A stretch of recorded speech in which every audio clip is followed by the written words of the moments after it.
सभी को नमस्कार। धात्री अवस्था में पौष्टिक तत्वों की मांग पर हम चर्चा करने जा रहे हैं।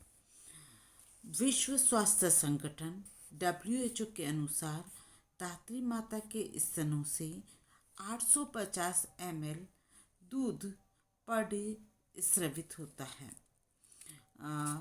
इसमें से 600 किलो कैलोरी ऊर्जा होती है, 10.2 ग्राम प्रोटीन्स होते हैं, 0.25 से 3.1 मिलीग्राम लोहा होता है, 290 मिलीग्राम कैल्शियम होता है, 22 से 44 मिलीग्राम विटामिन सी होती है और 420 म्यूजी विटामिन ए और 1.2 milligram thiamine, 0.52 milligram riboflavin, 1.6 milligram niacin, 9.0 म्यूजी फॉलिक एसिड तथा 0.2 म्यूजिक विटामिन B12 प्राप्त होता है। अतः धात्री माता को अधिक पौष्टिक तत्वों की आवश्यकता होती है।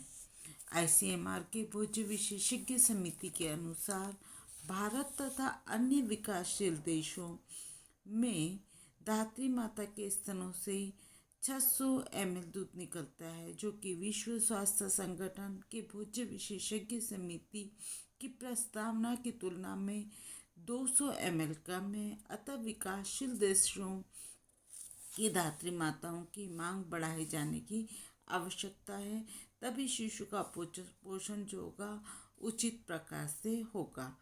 अब हम इस जो ICMR की तालिका है उसके अनुसार कितनी कैलोरी, प्रोटीन्स आदि की आवश्यकता होती है, इस पे हम चर्चा करने चलते हैं। सर्वप्रथम अपन कैलोरी पर आते हैं। 1988 से पहले ICMR की मान्यता थी कि धात्री माता को प्रथम 0 से 6 माह तक 1000 किलो कैलोरी अतिरिक्त आवश्यकता होती है, लेकिन 1989 में ICMR के भोज्य विशेषज्ञों ने इसमें सुधार किया और यह प्रस्तावना की कि प्रथम 6 माह में धात्री माता को साधारण स्थिति से 550 किलो कैलोरी की और 7 से 12 माह तक 400 किलो कैलोरी ऊर्जा की अतिरिक्त आवश्यकता होती है। तत्पश्चात धात्री माता को कोई कैलोरी की मांग की अतिरिक्त आवश्यकता नहीं होती, परंतु उसे शिशु को स्तनपान कराना बंद कर देना चाहिए। ठीक है, फिर हम आते हैं प्रोटीन। WHO के अनुसार यदि धात्री माता के स्तनों में 850 मिलीलीटर दूध का स्रवण होता है तो उसे 10.2 ग्राम प्रोटीन की आवश्यकता होती है। इसलिए विकासशील देशों की जो माताएं होती है उसे 18 ग्राम तथा विकसित देशों की माताओं को 15 ग्राम अतिरिक्त प्रोटीन की आवश्यकता होती है। ICMR के भोज्य विशेषज्ञों ने 0 से 6 माह तक की धात्री माता के लिए साधारण स्त्री की अपेक्षा 25 ग्राम तथा 7 से 12 माह के लिए जो धात्री माता है उसको 18 ग्राम जो है अतिरिक्त प्रोटीन की प्रस्तावना की। प्राणीज भोज्य पदार्थ जैसे दूध है, अंडा है, मांस है, मछली है, ये प्रोटीन की बहुत अच्छी प्राप्ति के साधन होते हैं तथा इनसे उच्च कोटि का प्रोटीन प्राप्त होता है, अतः इनका सेवन किया जाना चाहिए। उसी प्रकार दाल में भी प्रोटीन का बहुत अच्छा सोर्स होता है, अतः इनको भी भोजन में समावेश करना चाहिए। हमें सोयाबीन में भी अधिक मात्रा में प्रोटीन पाया जाता है। अब हम आते हैं लोहे पर। माता के दूध में 0.03 से 3.36 मिलीग्राम पर 100 ml आयरन उपस्थित होता है। 850 ml दूध में 0.25 मिलीग्राम से 3.1 मिलीग्राम आयरन उपस्थित होता है। 1988 के पूर्व ICMR के जो भोज्य विशेषज्ञ था, उनका मानना था कि धात्री माता या धात्री अवस्था में लोहे की मात्रा 10 मिलीग्राम तक बढ़ाई जानी चाहिए। परंतु बाद में अनेक इन्वेस्टिगेशंस हुए, उससे ये साबित हुआ कि माता के दूध में लोहे की मात्रा बहुत ही कम होती है और माँ का दूध लोहे की प्राप्ति का एकदम निकृष्ट साधन होता है। इसलिए माता माता को इसमें एक्स्ट्रा आयरन की आवश्यकता नहीं होती है। और 1989 में धात्री माता के लिए लोह लवण की मात्रा बढ़ाने की कोई सिफारिश नहीं की। उन्होंने कहा कि जो सामान्य स्त्री को 30 मिलीग्राम दिया जाता है, उतना ही इनको भी आवश्यक होता है। फिर हम आते हैं कैल्शियम पर। 850 ml दूध में 290 मिलीग्राम कैल्शियम प्राप्त होता है। दूध में ये कैल्शियम की जो मात्रा है वह माता के शरीर से प्राप्त होती है। अतः माता के आहार में कैल्शियम की मात्रा को क्या करना चाहिए? बढ़ा देना चाहिए। इसके लिए डगवर्थ और वॉरनॉक ने कैल्शियम संतुलन डाटा के आधार पर ये निष्कर्ष निकाला था कि धात्री माता को प्रतिदिन 1.5 से 2 ग्राम कैल्शियम की आवश्यकता होती है। परंतु FAO और WHO के भोज्य विशेषज्ञ ने धात्री माता के लिए 500 से 600 मिलीग्राम अतिरिक्त कैल्शियम की प्रस्तावना की है। फिर ICMR के भोज्य विशेषज्ञों ने भी 600 मिलीग्राम कैल्शियम की अनुशंसा की। तो ये पुराना जो 1.5 से 2 मिलीग्राम था वो 1942 में था। इसे अब जो है ICMR ने 600 मिलीग्राम पर डे देने की अनुशंसा की है। अब हम आते हैं विटामिन ए। WHO के जो भोज्य विशेषज्ञ थे, उन्होंने धात्री माता के जो 800 ml दूध है उससे 420 mg विटामिन ए की प्राप्ति होती है। अतः माता के भोजन में विटामिन ए की मात्रा 450 mg बढ़ानी चाहिए। अब भारत के अधिकांश लोग विटामिन की पूर्ति के लिए बीटा कैरोटीन से करते हैं। मतलब भारत में जितने भी लोग हैं जो अपनी डाइट में भोज्य पदार्थ लेते हैं उसमें बीटा कैरोटीन अधिक होता है। अतः ICMR के जो भोज्य विशेषज्ञ थे, उन्होंने कहा कि साधारण स्त्री की अपेक्षा 350 mg अतिरिक्त विटामिन ए की तथा 1400 mg अतिरिक्त बीटा कैरोटीन की प्रस्तावना की है।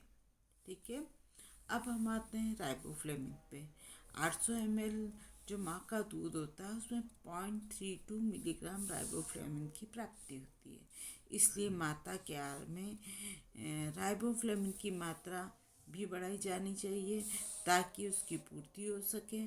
ICMR के जो भोज्य विशेषज्ञ थे, उन्होंने 0 से 6 माह तक धात्री अवस्था में 0.3 मिलीग्राम तथा 7 से 12 माह के लिए 0.2 मिलीग्राम राइबोफ्लेविन की दैनिक प्रस्ताविक मांग की प्रस्तावना की है। फिर है थायमिन। थायमिन को अगर देखते हैं तो FAO WHO के भोज्य विशेषज्ञ थे, उनके अनुसार 1000 किलो कैलोरी के लिए 0.4 मिलीग्राम थायमिन की आवश्यकता होती है। चूँकि धात्री अवस्था में कैलोरी की मांग लगभग 1000 किलो कैलोरी बढ़ जाती है, अतः उसे 0.4 मिलीग्राम अतिरिक्त थायमिन की आवश्यकता होती है। ICMR के जो भोज्य विशेषज्ञों ने 1989 में 0.6 माह के जो धात्री माता होती है, 0.6 माह का जो शिशु होता है, उस समय प्लस 0.3 मिलीग्राम अतिरिक्त थायमिन की रिक्वायरमेंट प्रस्तावित की थी। और 7 से 12 माह का जो शिशु होता है तब प्लस 0.2 मिलीग्राम अतिरिक्त थायमिन की जो है मात्रा की प्रस्तावना की थी। क्योंकि 6 माह में कैलोरी ये जो होती है उसकी मांग 550 किलो कैलोरी बढ़ जाती है और 7 से 12 माह में 400 किलो कैलोरी बढ़ जाती है। इसलिए थायमिन की आवश्यकता भी इसके अनुसार ही बढ़ाना चाहिए। ठीक है बच्चों, अब हम आते हैं नाइसिन पे। नाइसिन जो है FAO और WHO के अनुसार, इनके जो भोज्य विशेषज्ञ वो कहते हैं कि 6.6 मिलीग्राम पर 100 किलो कैलोरी के लिए नाइसिन की आवश्यकता होती है। सॉरी बेटा, पर 1000 किलो कैलोरी के लिए नाइसिन की आवश्यकता होती है। इसलिए आहार में नाइसिन की मात्रा बढ़ाई जानी चाहिए। और ICMR के जो भोज्य विशेषज्ञ थे उन्होंने कहा था कि 1993 में 0.06 माह तक दूध पिलाने वाली माता को साधारण स्त्री की अपेक्षा 4 मिलीग्राम तथा 7 से 12 माह की जो धात्री माता है उसको 3 मिलीग्राम अतिरिक्त नाइसिन देना चाहिए। अब हम आते हैं फॉलिक एसिड पर। फॉलिक एसिड जो है विकासशील देश की जो धात्री माता है उनके शरीर में फॉलिक एसिड की मात्रा बहुत कम होती है और ये जो कमी है माता के दूध में भी हो जाती है।